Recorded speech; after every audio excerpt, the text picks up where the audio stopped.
Before you ask your girlfriend or wife another question, you need to hear this. There are 5 specific questions that trigger an automatic lie response in women, and we're about to reveal exactly why women can never and will never tell you the truth about them. What makes this even worse is that every woman you've ever asked these questions has lied to you. Your mother lied to your father, your sister lies to her husband, your female friends lie to their boyfriends, and your own girlfriend also lied to you. They all do it, and it's never been talked about until now. Before we reveal these female secrets that will change how you see every conversation forever, take a moment to hit that subscribe button and smash the like. Drop your city in the comments because we want to see how far this uncomfortable truth spreads. This channel gives you the raw female psychology that no other woman will ever admit to. These aren't white lies or protecting your feelings. These are foundational deceptions that shape how you see women, how you trust them, and how you invest your emotional energy. Every relationship you've had has been built on these 5 lies. The first question women will never answer honestly is the one that every man asks, but no woman has ever answered truthfully. And trust me, you don't want the real number. Question 1. How many men have you slept with? Women have been asked this question by every serious boyfriend they've ever had. A woman's real number might be 50 or more, but the highest number she may ever admitted to might be just 8 or less. The math should tell you everything you need to know about female honesty when it comes to sexual history. Women calculate their answers based on a complex formula that has nothing to do with truth and everything to do with relationship preservation. They consider your personality, your insecurities, your sexual experience, and your emotional maturity. Then they craft a number that makes you feel special without making you feel threatened. Conservative guys get numbers between 3 and 6. Women tell them about the serious relationships and conveniently forget the college experimentation, the vacation hookups, and the one-night stands that didn't count. More experienced guys might hear 8 to 12.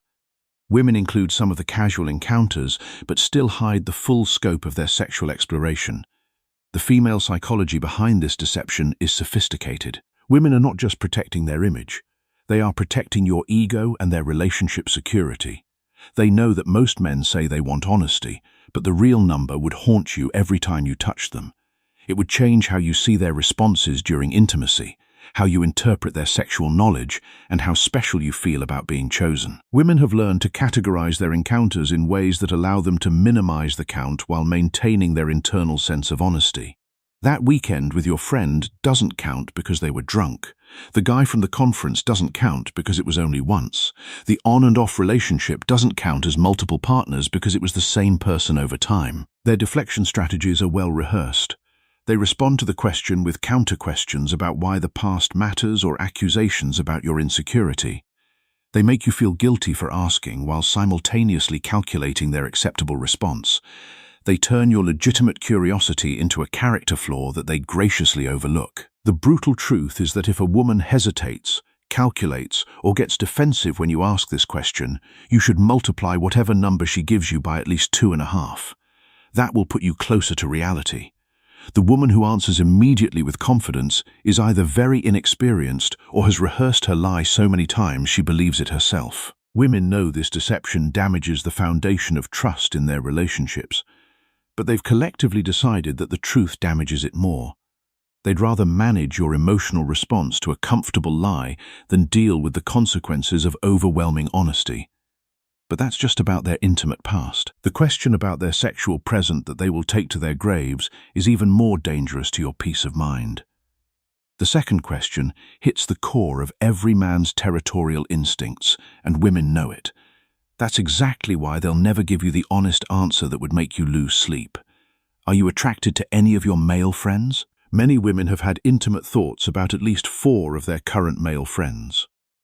When their boyfriend asks if they are attracted to any of them, they always respond with the most innocent expression they can manage while denying any attraction whatsoever. The uncomfortable truth is that women are attracted to some of their male friends. They have imagined intimacy scenarios with them. They have wondered what it would be like to be with them instead of you. Some of these friendships exist specifically because of the underlying attraction, and women maintain them as backup options for their emotional and potentially physical future. Women lie about this because an honest answer would require you to accept an impossible situation. You would want them to cut contact with half their social circle. It would poison every future interaction you have with these men. You would analyze every text message, every laugh, every inside joke, every time they defend them or make plans to see them. A woman's internal reality is far more complex than she'll ever admit. That guy friend, he's attractive, successful, funny, and has made it clear he's interested. Does she think about what would happen if she were single? Of course. Does she enjoy the attention and the subtle flirtation? Absolutely. Will she ever admit that to you? Never. Women have perfected the art of deflecting this inquiry.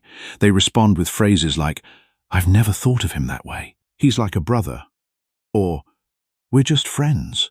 You're being paranoid." They flip the script to make your concerns seem unreasonable, rather than addressing the legitimate basis for your worry. The female strategy is sophisticated.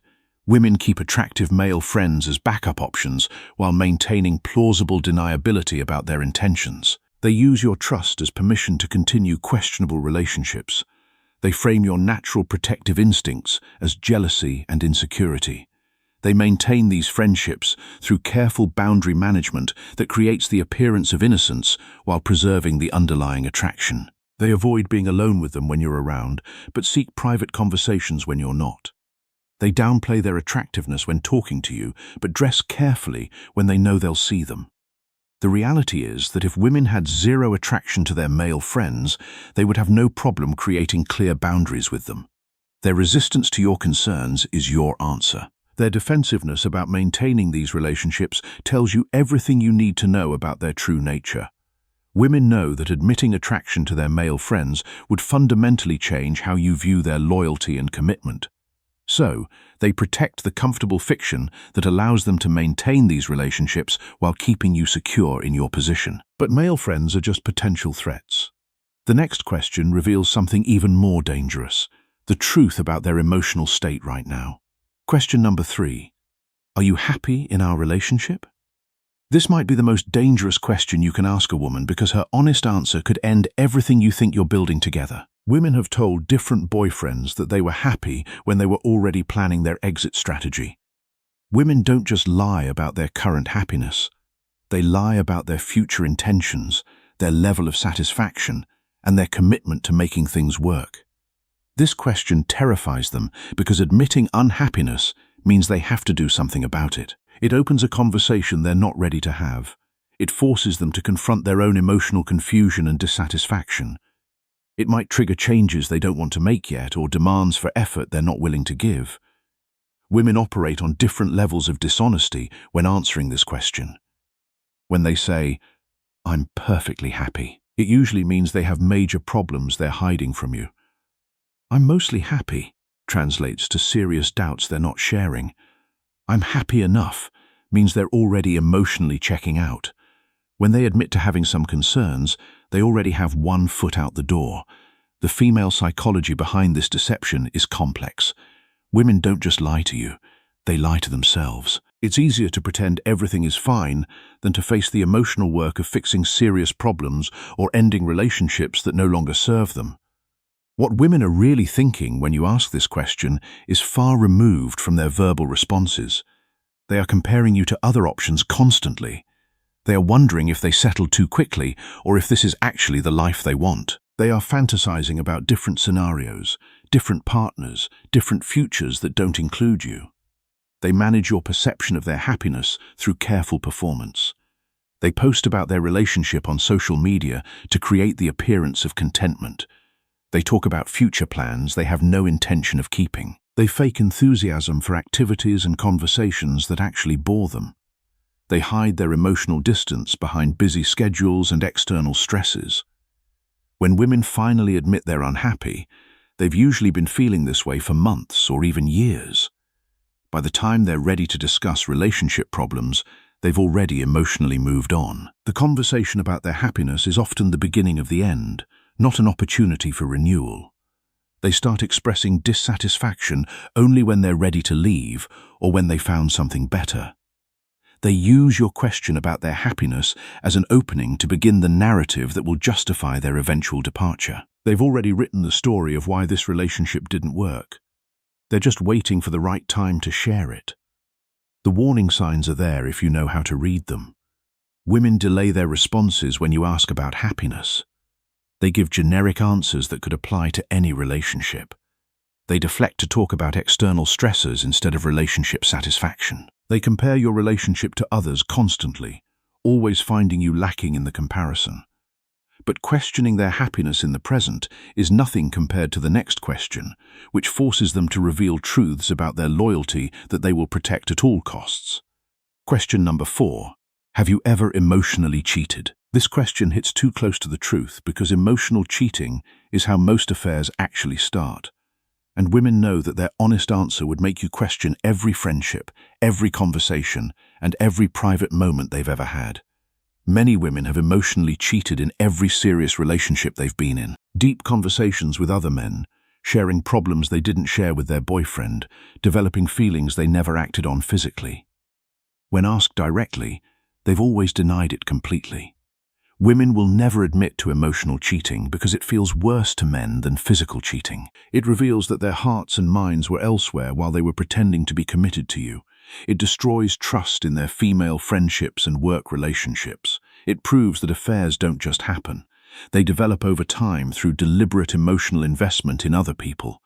Women's definition of emotional cheating differs dramatically from yours. You think emotional cheating is sharing intimate thoughts with other men. Women think emotional cheating only counts if they act on the feelings physically. You consider it cheating when they seek emotional support elsewhere. Women consider it friendship until something sexual happens. Emotional affairs begin with innocent conversations that gradually become more personal and intimate. He listens better than you do. He understands problems you don't relate to. He makes them feel seen in ways they've forgotten were possible. The emotional connection develops so gradually that women can rationalize each step as harmless friendship. Their justification process is sophisticated. They tell themselves they're just friends talking about life. He gives good advice about work problems. They can't help it if he understands them better than their partners do. Nothing physical has happened, so nothing wrong is occurring. These rationalizations allow women to maintain emotional affairs while preserving their self-image as faithful partners. What women hide from you is the full scope of their emotional investment in these relationships. They have late-night text conversations that feel more intimate than romantic interactions with you. They share relationship problems with other men instead of working through them with you. They look forward to conversations with specific men more than they anticipate talks with you. They compare you unfavorably to men who get them better. They wonder why you can't be more like them. They fantasize about what relationships with them would be like. They develop emotional dependence on their attention and validation while taking yours for granted. Their deflection strategies are well practiced. They respond with complete denial and often turn the question back on you. They express disbelief that you would accuse them of such behavior. They make your questions seem paranoid and hurtful rather than addressing the legitimate concerns behind it. The truth about women's male friends is that every man in their life started as someone they found attractive or interesting in some way. Women don't maintain friendships with men they have zero attraction to. The emotional connection exists because the potential for more exists, even if they never intend to act on it. If a woman gets angry, instead of providing reassurance when you ask this question, she's protecting something important to her. An innocent woman welcomes the opportunity to ease your concerns about her loyalty and emotional investment. But emotional cheating is still something women can rationalize as innocent. The final question reveals the one truth that would destroy not just their relationship, but their entire self-image. Question number 5. Do you still think about your ex? This is the question that cuts to the core of every woman's secret emotional life, because the truth is, women never fully get over men who marked them deeply. And admitting that would shatter the fantasy of your unique importance in their lives.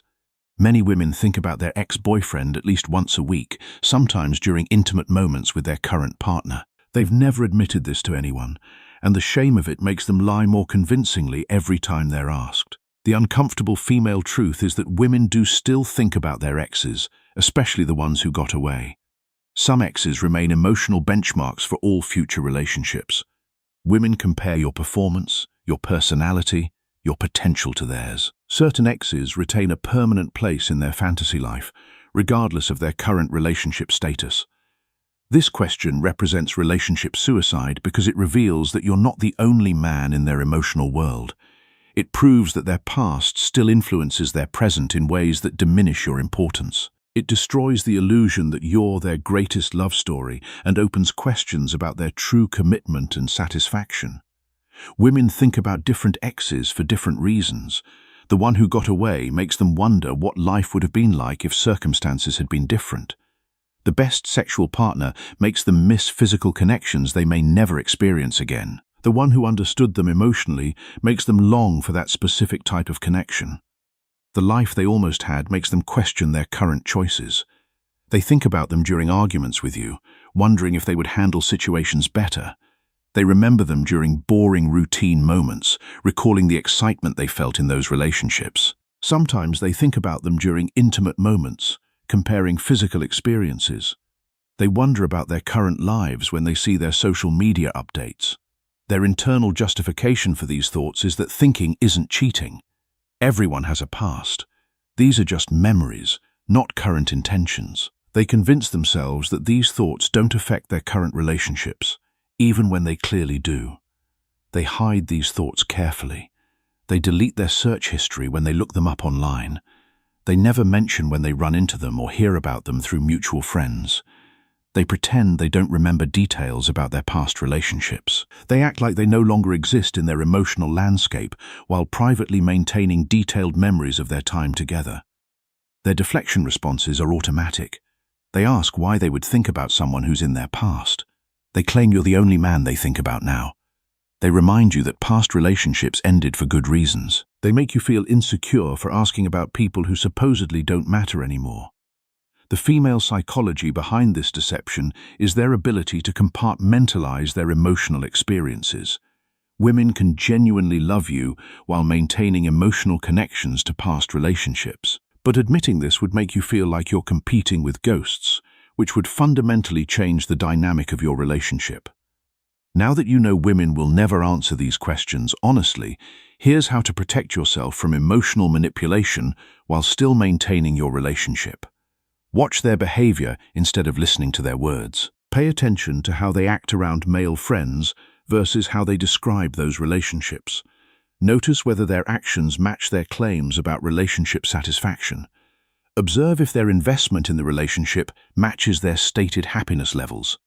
The man who stops asking these questions and starts observing their behavior becomes immediately more attractive. It shows you're not desperate for their validation of your security in the relationship. Don't use these questions as relationship tests. Women know these are loaded questions designed to trap them. Asking them doesn't reveal the truth. It reveals your insecurity. And female psychology loses respect for men who need constant reassurance through interrogation. Focus on what you can control. Work on your own attractiveness and value as a partner. Maintain standards for how you're treated. Be willing to walk away if behavior doesn't match words. Build a life that doesn't depend on their validation for your self-worth. We've just destroyed the foundation of trust that every relationship is built on. But here's the thing, that foundation was already broken. We just showed you the cracks you couldn't see. You can never unknow what we've just told you. Every conversation you have from now on, you'll remember these 5 questions and wonder what else women are not telling you. And honestly, you should wonder. Stop expecting honesty from questions that have never received honest answers. Start building relationships based on actions, not words. Start trusting your instincts instead of their explanations. If this has opened your eyes to truths you've been sensing but couldn't name, hit subscribe now. Share this with one man who needs to hear it. But be prepared for the conversations that will start. Comment below if you've asked these questions and got the responses we described. Let's see how many men recognize these patterns. The Stoic approach to this uncomfortable truth is not to become paranoid or bitter, but to become more discerning. Marcus Aurelius wrote, "The soul becomes dyed with the color of its thoughts." And Epictetus taught, "It's not what happens to you, but how you react to it that matters." The wise man does not rage against the nature of human beings. He understands it, he accepts it, and he navigates it with clarity and without illusion. These 5 questions represent the gap between what women say and what they feel. Understanding that gap is not cynicism. It is wisdom. It is the beginning of genuine clarity in your relationships. And clarity is the foundation upon which real trust can eventually be built. Not trust in words, but trust in patterns. Not trust in promises, but trust in consistency. Not trust in what you want to believe, but trust in what you can actually observe. That is the way of the Stoic, and that is the path to peace.